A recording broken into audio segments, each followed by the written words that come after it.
Bismillahirrahmanirrahim. Mesdames et messieurs, bonjour. Donc, l'objectif de cette vidéo, toujours on cherche à trouver des nouveautés ou bien des choses qui nous paraissent intéressantes. L'objectif donc de cette vidéo, c'est comment passer des données dynamiques qui existent sur Internet. On prend l'exemple du site, pardon, du site flightradar24.com. Donc, comment on peut extraire ces données et les afficher, bien évidemment, sur ArcGIS.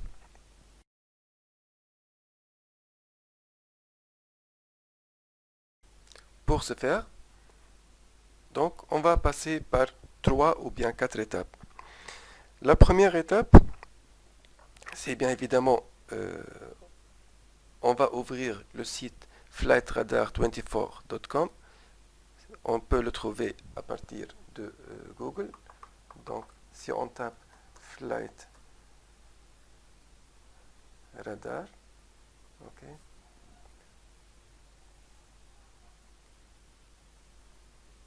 Ça sera le premier site. Ok.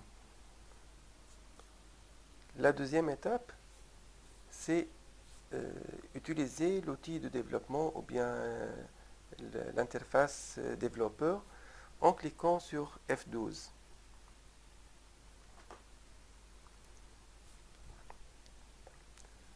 L'objectif de ce bouton F12 du clavier, c'est de pouvoir afficher tous les flux entrants et sortants de n'importe quel site internet. Donc comme vous le voyez ici, on a le fichier feed.js qui contient la totalité des fichiers ou bien du flux des avions qui circulent dans l'espace aérien. Pour l'ouvrir, on peut cliquer. Comme vous le voyez, il y a une mise à jour de ce fichier chaque 10 secondes, je pense. Pour ouvrir, on peut prendre n'importe quel fichier feed.js. Donc, on est maintenant sur Network ou bien Réseau. Bouton droit, Open a new tab. Et on va voir ce que c'est. Donc, il s'agit bien d'un fichier JavaScript. Ce qu'on va faire maintenant, c'est l'enregistrer en local. Donc, bouton droit, enregistrer sous.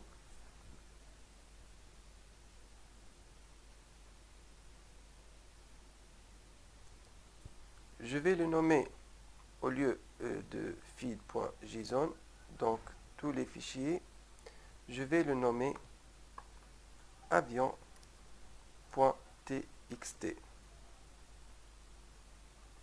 Enregistrer.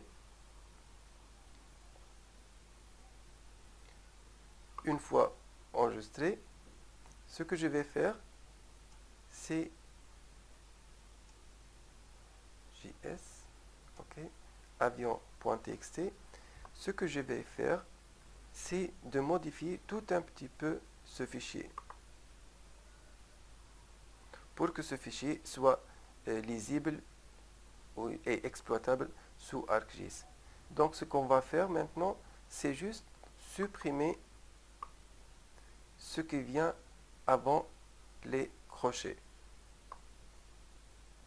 Donc jusqu'au version 4, juste ce qui vient avant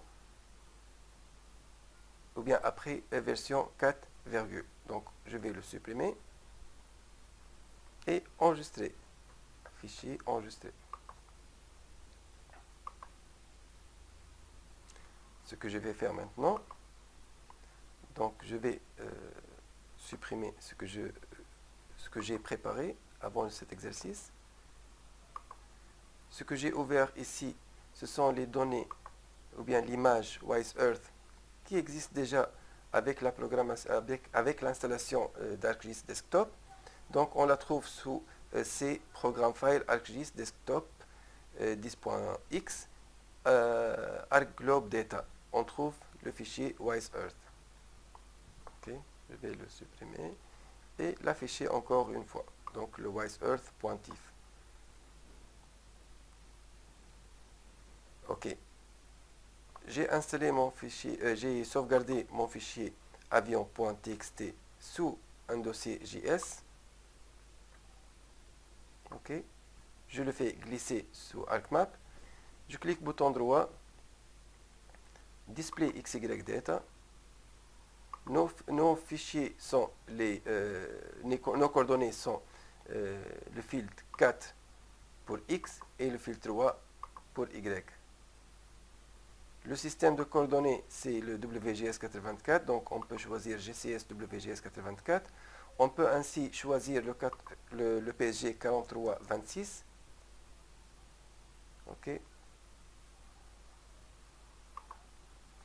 Ok. Donc, on a ici la table ne contient pas un object ID. Je vais cliquer sur OK.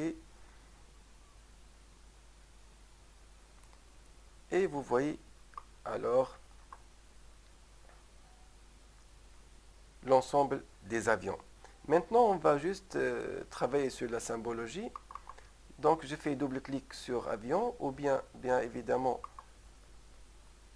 bouton droit, propriété, ça revient au même. Pour le symbole, je vais cliquer sur le symbole unique. OK. Je vais chercher Airplane. OK.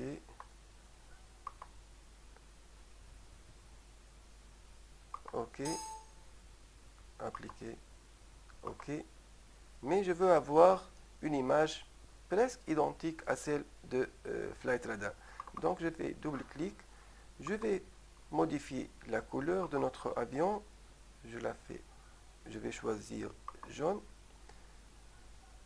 Edit Symbol. Je vais faire un contour noir à cet avion. Donc je vais faire un masque. Hello. Et je vais choisir la couleur noire. OK. Et the size est 1. OK. OK. Appliquer. OK. Comme vous le voyez, c'est presque identique à celui de Flight Radar, sauf ça reste la notion d'orientation. Donc double-clic dans l'onglet symbologie, Advanced Rotation, je vais choisir le filtre 5. OK. Appliquer. OK. Le filtre 5, il s'agit bien de l'orientation de notre avion. Comme vous le voyez, c'est presque identique à celui de Flight Radar 24.